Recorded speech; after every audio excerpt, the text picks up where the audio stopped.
में कि sir last attempt दिया था, बस पेपर 2 लिख के आ गया, कैसे कैसे खत्म किया सर, लेकिन 2 आर्गुमेंट छूट गए, एक रिपोर्ट छूट गया, या ऐसा वर्ड्स लिखे हैं, उसको हाथ नहीं है पैर नहीं है, तो एग्जामिनर मार्क्स नहीं देगा, एवरेज मार्क्स देके छोड़ देगा। पहला 2 ऐसे पढ़ के उसको समझ में आएगा। Welcome to AVKS। We all know that we are preparing for 2024 exam, जिसमें पेपर 1 और पेपर 2 दोनों का प्रिपरेशन हम लोगों को करना है। अब होता ये है कि जब मैं ये डिसाइड करता हूँ कि मुझे एग्ज़ाम देना है, तो I just hop on and I get all the books for paper 1, I start preparing, I start reading, I solving question papers, PYQ देखता हूँ, 1-2 सब्जेक्ट कर रहा हूँ, करंट अफेयर्स भी कर रहा हूँ, और बैक ऑफ द माइंड मेरे क्लियर है कि पेपर 2 भी है, वो भी इसेंशियल है, सेम डे है, 200 मार्क्स का है, इंपॉर्टेंट है, और उसके लिए अलग से प्रिपरेशन ज़रूरी है, ये भी मुझे पता है, क्योंकि वहाँ उसमें ऐसे लिखना है, आर्गुमेंट लिखना है, लेकिन उसके लिए जो डेडिकेटेड प्रिपरेशन चाहिए वो कुछ करता नहीं हूँ मैं।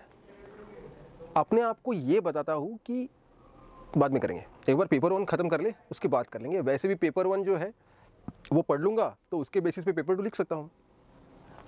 कुछ हद तक ये सच भी है, क्योंकि पेपर 1 में जो पढ़ते हैं वही पेपर 2 में लिखना है, लेकिन वहाँ जाके ऐसा आराम से एक ऐसे लिख के दिखाना नहीं है।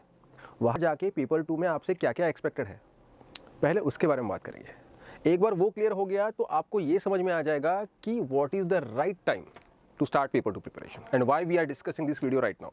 Okay, so let's go ahead.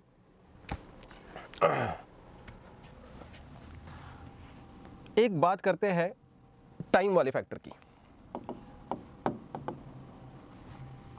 You have got 180 minutes, you have to write 4 essays, 2 argument, 2 reports, 1 precis, 1 comprehension और 25 मार्क का ग्रामर। सिंगल मार्क हर क्वेश्चन के लिए होता है, वहाँ बस आपको 1 लाइन लिखनी है या 1 वर्ड लिखना है, फाइन, लेकिन फिर भी। तो अभी यहाँ 4 ऐसे लिखना है, फिर 2 आर्गुमेंट लिखना है, 2 रिपोर्ट लिखना है, प्रेसी, कॉम्प्रहेंशन। टाइम है 180 मिनट्स। अगर हम ठीक से कैलकुलेट करते हैं तो आपको एक ऐसे लिखने के लिए सिर्फ 18 मिनट मिलने वाले हैं। आर्गुमेंट के लिए कि भी ऑलमोस्ट आपको 16 से 18 मिनट मिलने वाले हैं। एक रिपोर्ट लिखने के लिए 10 मिनट, ये मैं एक ऐसे की बात कर रहा हूँ, एक आर्गुमेंट की बात कर रहा हूँ, एक रिपोर्ट की बात कर रहा हूँ। प्रेसी लिखने के लिए एक ही है प्रेसी, तो 15 मिनट लगेंगे। कॉम्प्रहेंशन के लिए भी ऑलमोस्ट 10 से 15 मिनट।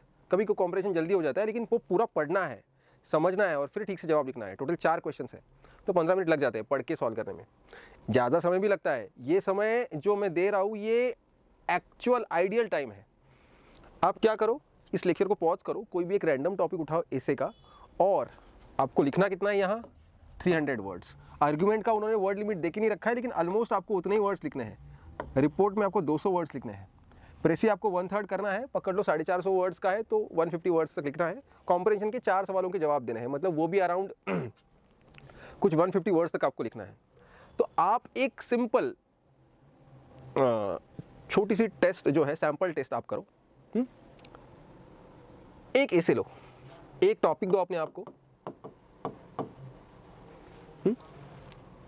और लिखो, और एड्रेस करो उसको प्रॉपर।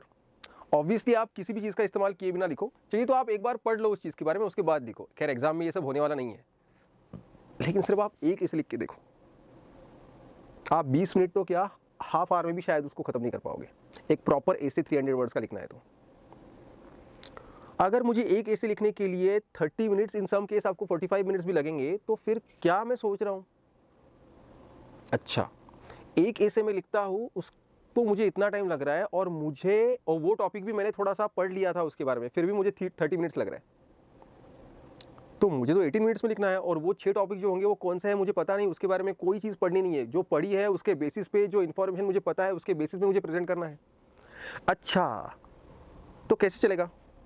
तो मतलब एक ऐसे लिखने के लिए जो टाइम एक्चुअल मुझे लगता है और जो टाइम एक्चुअल वहाँ मिलने वाला है, उसमें बहुत फ़र्क है। दूसरी बात, लिखना एक नहीं है, लिखने 4 है। एक ऐसे लिखने के बाद तुरंत दूसरा लिख के देखो, दूसरे के बाद तुरंत तीसरा लिख के देखो, you will feel so tired, you will feel so कि कुछ नहीं करना है, मुझे लिखना ही नहीं है। क्योंकि हम लोगों को आदत नहीं है, पढ़ने की आदत है, ऑब्जेक्टिव क्वेश्चन सॉल्व करने की आदत है, लेकिन लिखने की आदत नहीं है। बैक टू बैक लिखने की आदत तो बिल्कुल नहीं है। 2 या 3 ऐसे लिख के ना आपको ऐसा होने लगा कि भाई मैं एग्जॉस्ट हो गया हूँ।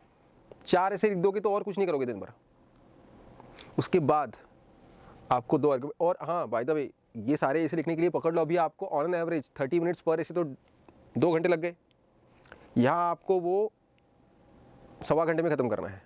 उसके बाद 2 आर्ग्यूमेंट आपका वेट कर रहे हैं, उसके बाद 2 रिपोर्ट आपका वेट कर रहे हैं, एंड उसके बाद ये सारा। तो आपको नहीं लगता है कि we need a kind of practice and preparation for this? एक ऐसे लिखने के लिए मुझे इतना समय लग रहा है, उसमें again I am not talking about the quality, मैं इसकी तो बात ही नहीं कर रहा हूँ कि वो ऐसे का कंटेंट क्या है ना। तो मेरे सामने झगड़े 3 हैं। सबसे पहला झगड़ा है कि एक ऐसे लिखने के लिए जो टाइम मुझे लग रहा है वो इतना ज़्यादा है, जो कि बिल्कुल एक्सपेक्टेड टाइम से दुगना है। 30+ मिनट्स मुझे लग रहे हैं, 18 मिनट मुझे मिलने वाले हैं।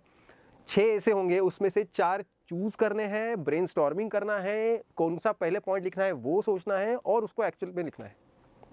तो मेरा सबसे पहला झगड़ा ये है कि एक ऐसे लिखने के लिए मुझे इतना टाइम लग रहा है। दूसरा झगड़ा मेरा है कि एक ऐसे नहीं लिखना है, 4 ऐसे लिखने हैं, और उसके बाद 2 आर्ग्यूमेंट एंड बहुत सारी चीज़ें। तो बेसिकली ये जो स्टैमिना वाली बात है, और इतना लिखने मतलब ये जब लिख रहा हूँ फिर भी मतलब 4 ऐसे लिख दिए, 2 आर्ग्यूमेंट लिख दिए, उसके बाद भी जब सेकंड रिपोर्ट लिख रहा हूँ तो मेरा ये मेंटेन होना चाहिए। अगर मैं पूरी तरह से थक जाऊँगा तो एकदम ख़राब क्वालिटी का रिपोर्ट आएगा ना। तो मुझे अपना स्टैमिना मेंटेन करना है। उसके बाद अच्छा कंटेंट भी तो आना चाहिए। अच्छा सर, अच्छा कंटेंट मतलब क्या होता है? अच्छा कंटेंट वो होता है जो टू द पॉइंट होता है, जो ऐसे के टॉपिक के इर्द गिर्द नहीं भटकता, सीधा उसको एड्रेस करता है, और उसमें थोड़ा डाइवर्सिटी भी हो। डाइवर्सिटी थोड़ी तो होनी चाहिए ना भाई। मेरा कंटेंट टॉपिक से रिलेटेड है, लेकिन मैक्सिमम बच्चों ने सेम कंटेंट लिखा है, तो मुझे एवरेज मार्क्स मिलेंगे। मुझे 7-8 मार्क्स लेके आगे नहीं बढ़ना है ना, मुझे 10, 11, 12 चाहिए। तो फिर मुझे कंटेंट पे भी तो काम करना पड़ेगा। लेकिन सर आप 18 मिनट बोल रहे हो, 18 मिनट में आपको 300 वर्ड्स भी चाहिए, अच्छा कंटेंट भी चाहिए, उसमें कोड्स भी चाहिए, कुछ एनजीओ के नाम चाहिए, कुछ आर्टिकल भी लिखने चाहिए, कुछ एक्ट्स, सुप्रीम कोर्ट के जजमेंट्स, एक फ्लो चाहिए। क्या क्या मांग रहे हो सर? ये सब बच्चे लिखते हैं। Toppers do all this because they start preparing right now. लेकिन खैर हमारी लड़ाई यहाँ ख़त्म नहीं हुई है। मुझे स्टैमिना चाहिए, अच्छा कंटेंट चाहिए। अच्छा का मतलब टू द पॉइंट भी होता है और डाइवर्सिटी भी होता है, diversity of points, right. And what else I have to do? I have to follow the format too. अच्छा कंटेंट मतलब मैंने सर अच्छा कंटेंट लिखा है, लेकिन इंट्रोडक्शन कैसे लिखा है? इंट्रोडक्शन क्या सर, बस जो सबसे पहला पॉइंट सही लिखा वो लिख दिया। इंट्रोडक्शन को इंट्रोडक्शन क्यों बोलते हैं? उसका कुछ पर्पज़ है क्या? इंट्रोडक्शन के बाद बॉडी की बात, सिर्फ ऐसे की बात कर रहा हूँ मैं, अभी दूसरे तो टॉपिक की बात ही नहीं कर रहा हूँ मैं। रिपोर्ट राइटिंग का अपना अलग फॉर्मेट है, आर्गुमेंट राइटिंग का अपना अलग फॉर्मेट है, सिर्फ ऐसे की बात कर रहा हूँ मैं। तो ऐसे में आपको इंट्रोडक्शन लिखना है, बॉडी लिखना है 3-4 पैराग्राफ, उसके बाद कंक्लूजन लिखना है। कितने सारे बच्चों को कंक्लूजन क्या लिखना है वही समझ में नहीं आता, बस कुछ एंड कर देते हैं, कुछ बोल के, अच्छा कुछ बोल के एंड कर देते हैं कि ऐसा ऐसा होना चाहिए। तो आपको कंक्लूजन को मार्क्स नहीं मिलेंगे।